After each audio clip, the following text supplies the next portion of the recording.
Life కోసం wait చేస్తున్నారు. I read so many of my fans messages. Guys, Toofan movie দেখার জন্য কিন্তু মরিয়া হয়ে যাচ্ছেন দর্শকরা, কিন্তু কোথাও তুফান মুভির টিকিট পাওয়া যাচ্ছে না। আপনারা হয়তো এটা জানেন খুব ভালো করেই, কারণ তুফানের সব কিছু কিন্তু অগ্রিম বুকিং হয়ে যাচ্ছে। সব হল হচ্ছে হাউসফুল। কোথাও হচ্ছে তুফানের টিকিট পাওয়া যাচ্ছে না, কারণ তুফান তো ব্যবসায়িক মুভি হবে, এটা সবাই জানে।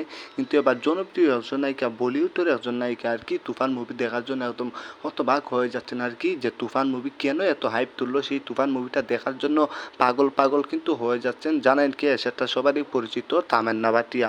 জনপ্রিয় একজন নায়িকা তামান্না ভাটিয়া বললেন যে আমি খুব শীঘ্রই হচ্ছে বাংলাদেশে আসবো, কারণ আমি আর সহ্য করতে পারছি না যে তুফানের এত রিভিউ, এত দর্শক যে হলে টিকিট পাচ্ছে না। বাংলার ইতিহাসে প্রথমবারের মতো শাকিব খান এক নতুন আগুন ধরিয়ে দিল, নতুন কিছু সৃষ্টি করলো, যেটা দেখার জন্য মানুষ হতবাক হয়ে যাচ্ছে, পাগল হয়ে যাচ্ছে, টিকিট পাওয়া যাচ্ছে না, হল ভাঙচুর করা হচ্ছে।